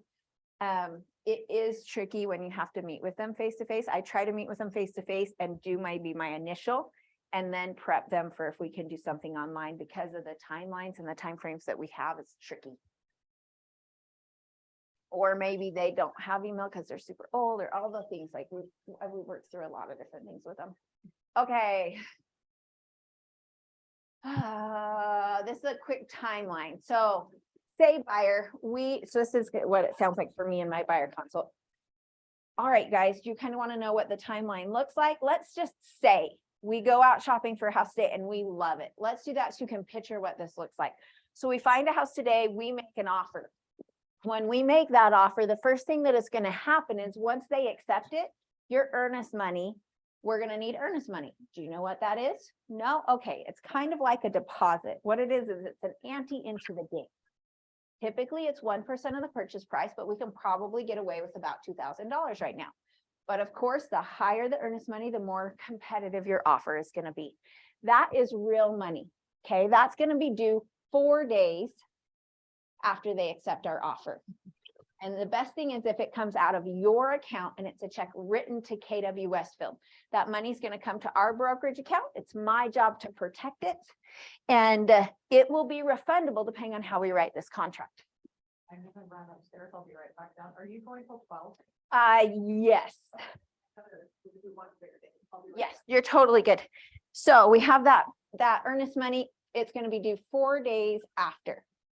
So, and it's real money. It's not just going to be a check that is going to sit on my desk. We're going to get it deposited and it's going to sit in the brokerage account. So it has to be money you really have. If you don't have that money and you need to get a gift from like your parents, it's important that that money goes into your checking account and then you get the check out of your account and it comes to us. As soon as we go under contract, the next 2 steps are going to happen. 1 is seller disclosures and 2 is due diligence. The seller's disclosure process is the seller is going to give us a document. It's a 16-page document that the state requires. And in this document, it'll tell us everything about the home. Things like roof leaks, floods, rats, mice, settling of the foundation, all of those things. And in a perfect world, this is going to be full of a ton of information. And in the real world, it's going to be blank. And I just have to warn you for that because it's going to be our job to make sure this is the right house for you. Hopefully there'll be some good information in there for you, but our due diligence begins at this point. So the moment we go under contract, we got to make sure this is the right house for you. This is our time to do home inspections, but really before we even spend money on a home inspection, there's a lot of things I think you guys should verify, but you'll decide what's most important to you. This is a great time to knock on the neighbors' doors, check out any churches or schools that you're interested in, sit in the neighborhood at different times of the day and make sure it's a place that you want to live. Because we'll get a home inspection. And let's say that the furnace needs to be replaced or repaired. You can fix a furnace, but you can't change your neighbors. If there's a crackhead across the street, like you're just stuck with them. So those are the things we want to check before we spend any money on the house. And honestly, we should even do that before you write your offer. So I'm going to go home and write it up. You guys go check that stuff out. During the due diligence period, they'll also have a chance that we can verify the HOA and make sure that it fits for what you guys need. Sometimes HOAs have different regulations and they might not let you have pets or certain kinds of pets. Most of them don't let you have chicken or poultry, which is interesting, but my daughter has pet chickens, so we couldn't live in an HOA with those. And we'll also be able to verify the financial standing of the HOA and make sure it's healthy that you're getting involved in. Now, after that, so typically earnest money is 4 days. Our due diligence period is going to be, and we usually get seller disclosures after 3 days of going under contract. And I will have the actual REPC in front of me and I flip to the last page and I write it on the last page for them. So I write 3 days for seller disclosures, 7 to 10 days for due diligence. The next section we're going to go into is financing and appraisal. And I know, buyer, that you've already given all of your documents to the lender because it's super important that we go through and get an automated underwriting approval for you so that we're not risking your earnest money. Although you've given them all of these things, they're going to ask you for some more documents. And then they're going to ask you for some more documents. And then they're going to ask you for some more documents. It's so important you just give them anything they ask for. Sometimes it's really stupid things. Like they always ask me to write a letter as to why my last name is different. Well, it's because I got married. Like it's not that hard, but they will continue to ask you for those things. That's also when they're going to do an appraisal on the property to verify that it's the value that we've made the offer for. So if not, we have until the financing and appraisal deadline to negotiate if it becomes low. Now, I want to warn you, buyer, if we offer $450 on this house and the appraisal comes in at $400, this does not mean that the seller has to sell it to you for $400. But what it does mean is your earnest money is going to be protected, that if they chose not to lower the price, at least you're going to be able to hold on to that earnest money. But what I know in this market is I expect that the seller is going to reduce the price to that amount. We couldn't say that last year. It was a different market. And right now I'm not seeing appraisal issues because we're in a trending down market. So our appraisals are actually coming in typically 15 to 20,000 above what our purchase contract is. Now, once we get that final approval, that finance and appraisal deadline usually takes 21 days. We're going to close usually within 30 days. That means we're going to go to the title company. We're going to sign all of our documents. We're going to get ready. But I want you to realize that you're not going to get keys for at least 24 to 48 hours after we sign all those documents. Sound good? So that kind of gives them an overview, a big picture of what that looks like. I'll let them ask some questions at that point in time. But that kind of gets them going like, okay. And then after we really kind of go through that contract, I'm always like, so you guys want to work with me? And they're like, oh my gosh, please just take care of the contract. If you'll do that, we're good. Like, I'm like, that's the whole point. You don't have to remember any of this. That's my job.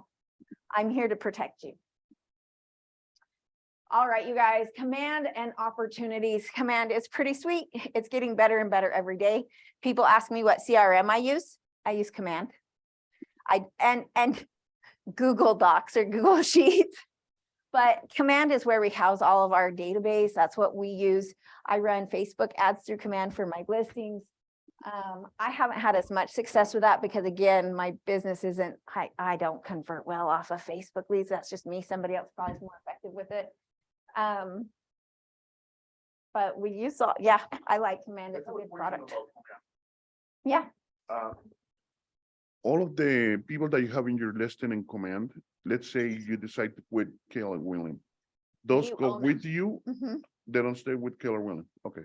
No, Because and- you know how in network marketing, they profit from those Uh-huh. lists.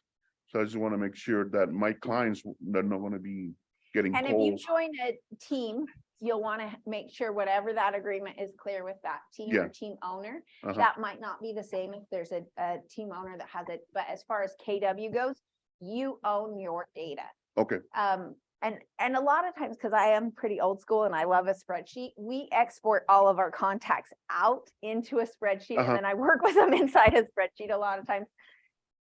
Command Mobile is getting crazy good and I should work with it. I'm really an old dog and trying to do new things. Oh, I just got to do it. okay, I thank just you. got to do it. But no, it's all your data. That's something Gary's very, very passionate about. And that's why he built Command, is because he believes it's your data.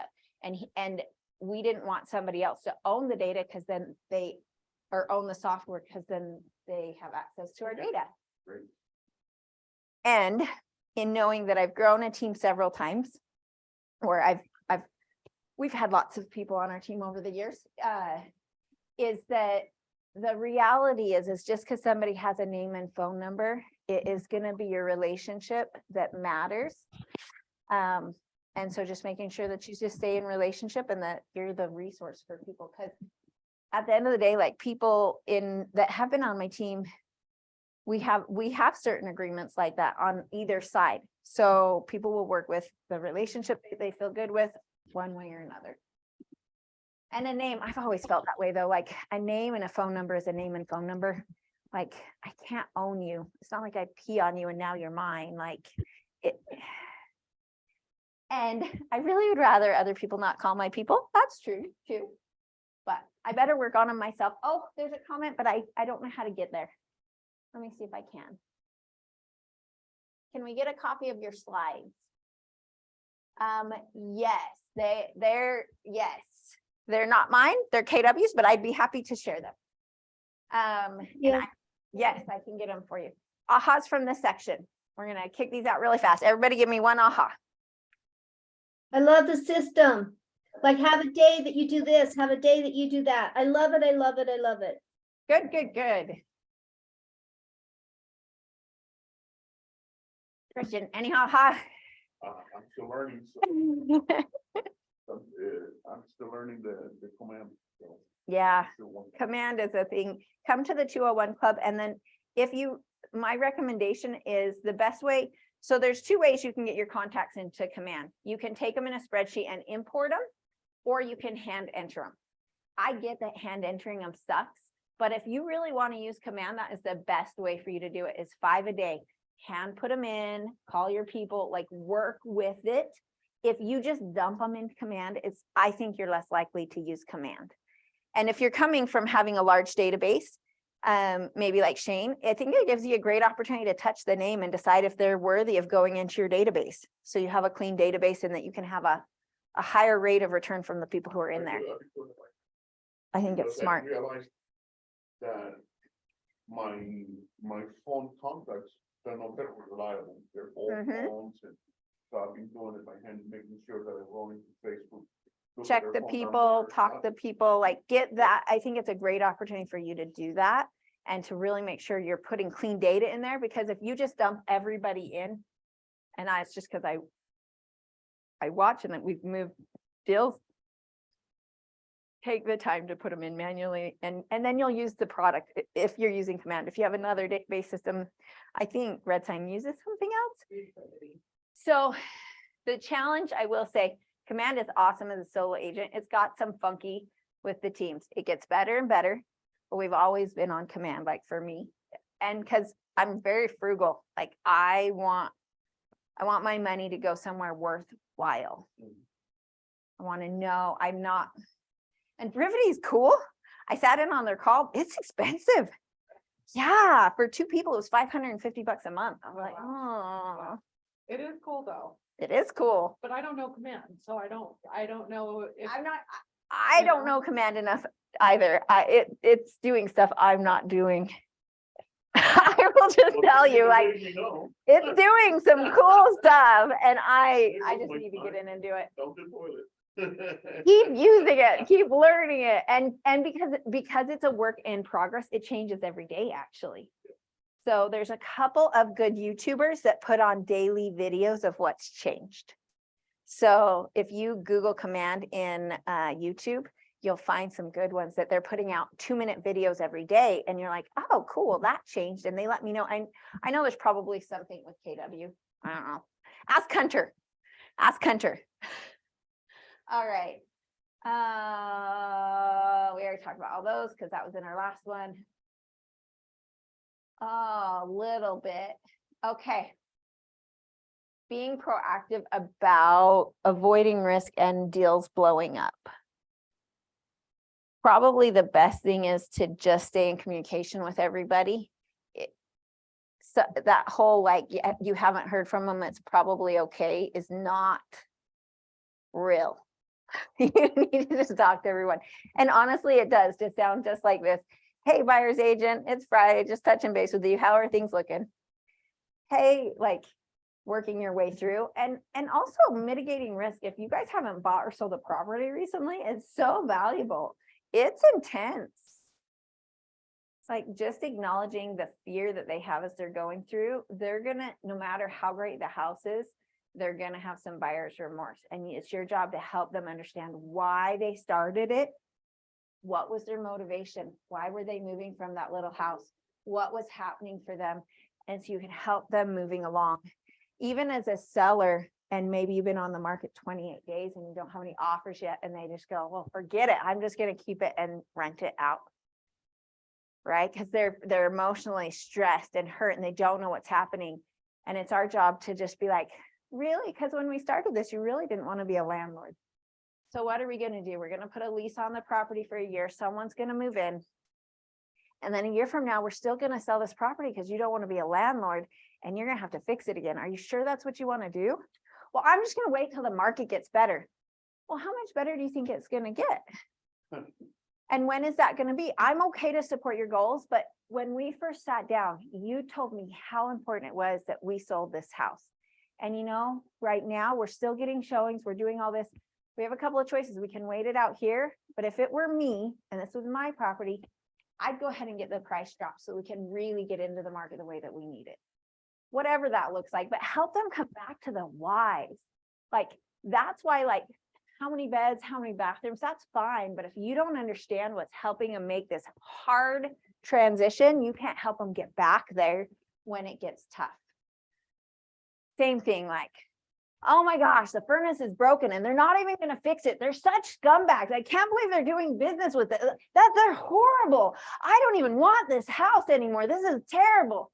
Wait. Let's remember, we're all people in this transaction. They're not trying to hurt you. I can promise you they want to sell their house. Let's talk about why is it important to you? Okay, so the furnace is going to cost us $8,500. What can we do? How can we solve this problem? I'm sure they want to sell it too.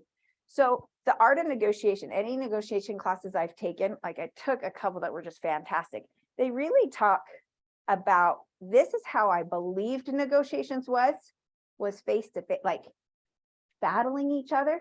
But true negotiations is when you can step on the same side as the other person and see what they see, feel what they feel, and understand how to satisfy their need, and you will truly get to a win-win.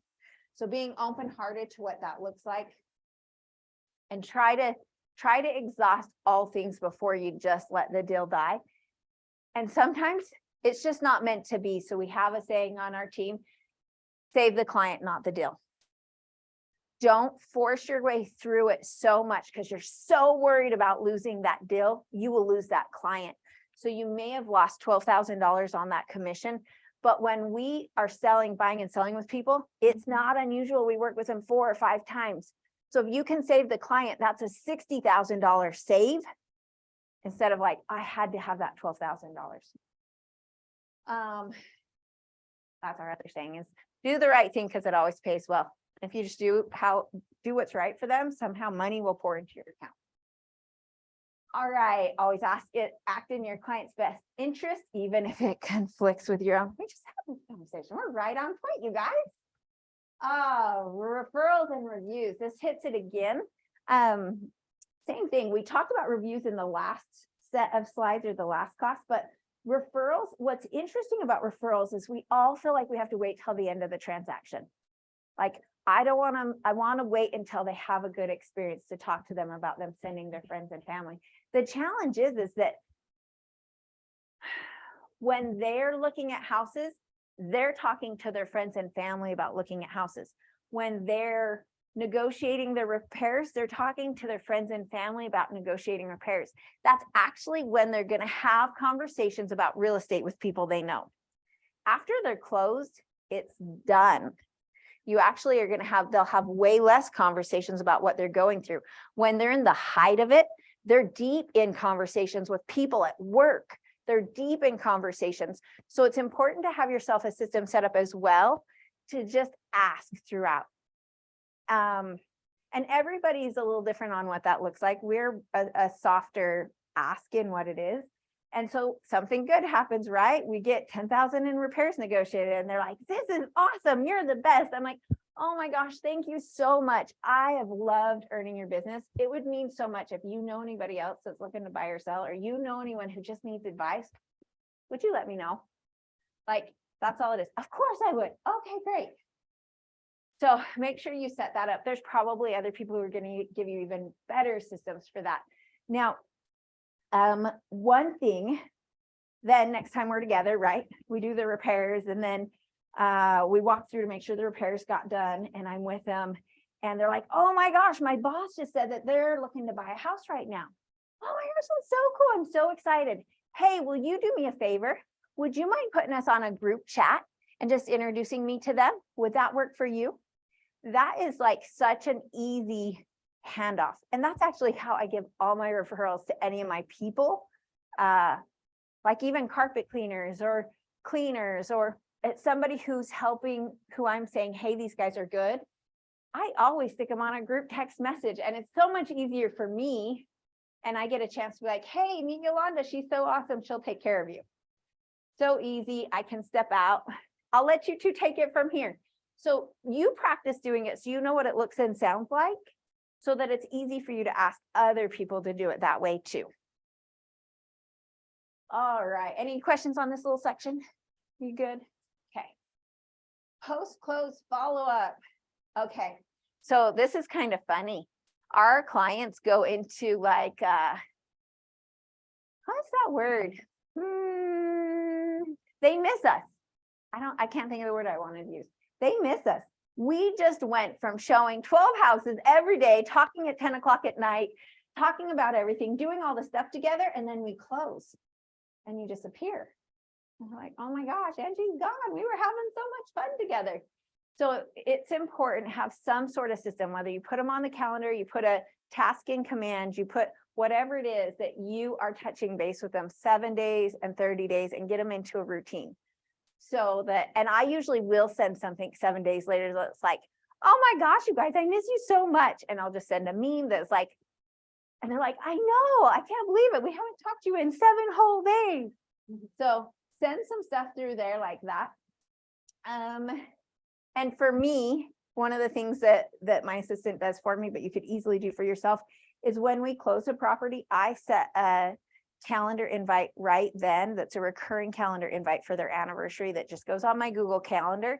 And inside that, it includes their MLS number and their information so that I can automatically send them a market report every anniversary.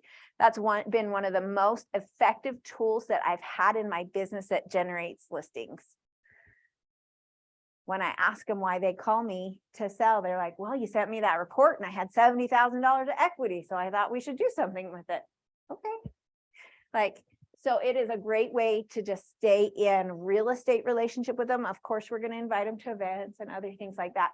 But that system, putting that system in place has been a game changer. It's something I always wanted to do, but once the system got put into place, it was very effective. Now I probably have 7 to 10 market reports that I send out every week. And so it's a big part of like what my lead generation looks like. I send them the market report, I either call or text them. It might be something just super simple. It's like, I can't believe it's been 7 years. Hope you guys are doing great. Time sure flies. I sent you a market report to celebrate. Let me know if I can do anything for you. So it's been a good thing for me to be able to generate authentic business to who I am. Oh, I didn't tell you guys something.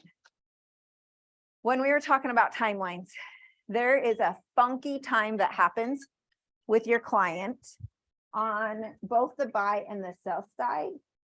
Ooh, we gotta be fast. Both the buy and the sell side after the appraisal and before closing usually. So make sure there's nothing happening. It's quiet. Make sure you have touches scheduled in there, even though nothing is happening. They're very uneasy. Even if it says we're in a hurry up and wait status, I'll let you know if something changes. We personally send cookies during that time. It's just a place that when I first started, I would drop off candy in a red box code, whatever it is, just do something in there. And I think that time's, it's a PowerPoint that you can make a difference because everything's good. They're just waiting. Okay, post follow-up close, get them into command, get them on a 36 touch. If you do nothing else, call them 4 times a year because you're doing more than every other agent. And transparently, more than me. I haven't called much lately. And every time I get a voice to voice, it's huge. I know, I told you I didn't close any of them.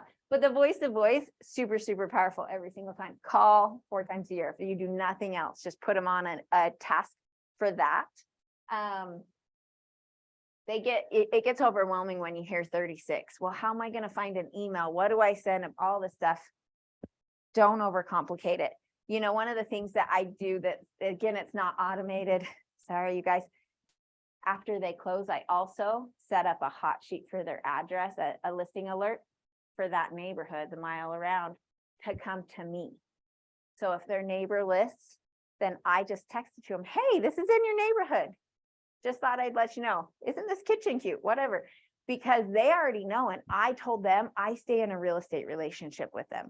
Like almost everything. So that's why I get 50 a day is I'm just getting stuff that is just coming and I might do something with it. Or I might just delete it. I can get through my hot sheets in probably 14, 15 minutes to just know listing alerts. I forget they changed the name, but I can get through them really pretty fast and send anything that is pertinent to anybody else of what's happening. Has something closed around them?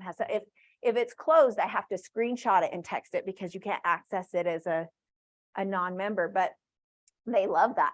They know before anybody else knows.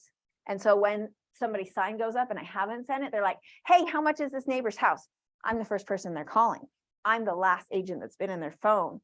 So that's another one that I think is really valuable to set up those hot sheets. That same thing can happen right now. If you have clients in your database and you don't know what to talk to them about or send, put up a neighborhood that goes to you, a listing alert that goes to you for their neighborhood. And literally don't be like, hey, do you want to buy this house? Be the nosy neighbor. Just be like, hey, oh my gosh, I was driving through your neighborhood and saw this. And send it to them. Maybe that's not totally honest, but.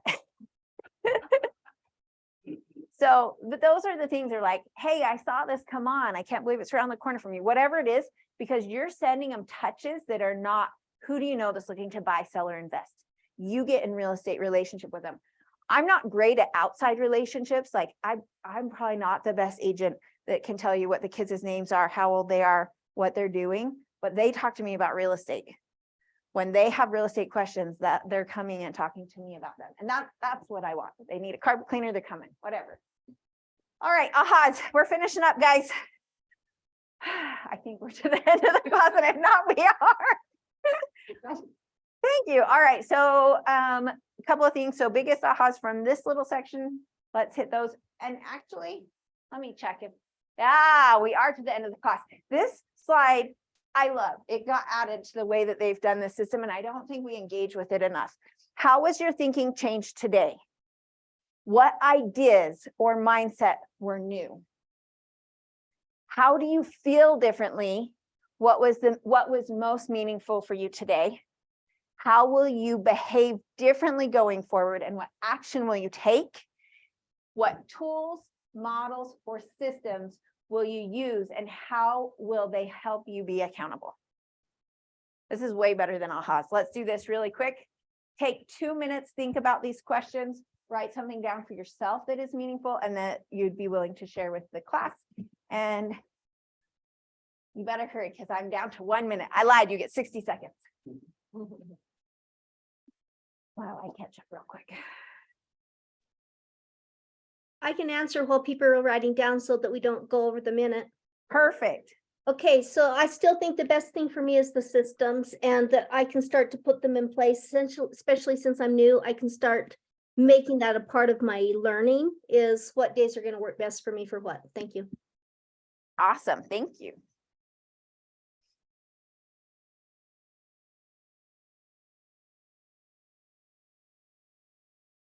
Are you ready with one? I want to know, what are you changing? What are you going to take action on? To me, that app that you showed me, that's one of the biggest thing because it's so easy to use. And if somebody asks me a question about a property, you have the answer right there. Right. And that's one of the biggest things for me because Yay. whenever I go to present myself and somebody want to ask me about a property, I got the answer right I there. need to add it you to know? my slides because I haven't shared that app the last few classes we've had. Yeah, You guys no, are it's great. special. Not everybody's got that. I just downloaded it and I've been Play it. checking on people that I know their property, their value and everything. Mhm. It's right there, everything. So So good. that's what I loved. Shane, what do you got for us? Yeah, I think the biggest thing that I am going to do, or I like, is with your market update that you give to people every year. And I've got like 200 and something people in my database right now that I have sold homes to, but I have never done anything like that because it's always new home construction. So now I think I'm gonna go back to every single one of those and do something like that. And then since I've sold in specific neighborhoods, I can set up hot sheets for a whole entire neighborhood, and that affects a lot of people. That is awesome. And it's so good because you really could, as one comes out, you can just have your system in place that you'd be like, oh my gosh, it's just hit the market in your neighborhood. You can, it sounds personalized, but you can copy and paste and text that to, but there's probably a Twilio way or something to systematize it, but how fun. Because you'll have people, somebody who bought last March is a little less fun to do the market report, but I would challenge you to still do it because it's someone willing to give real good, honest information about it. I do try to it's March, April, May those are getting tougher. And it's not as sexy to send them as it was last year at the same time when you're like, oh my gosh, since last month, you gained 30,000 in equity. Some of, and some of my people I haven't spoken to in like 8 years. Well, and those are good ones too to call because you're like, I can't believe it's been 8 years. So what I would do is I do your marker first, send it to them if you have a good email address, and then call and say, hey, I just did this. I was driving through your neighborhood and was thinking about you, and I just wanted to let you know, like whatever it is. So I do them on anniversaries, but if you guys don't have clients, you can literally just be like, I was driving through your neighborhood and thinking about you, so I wanted to send you a quick market report.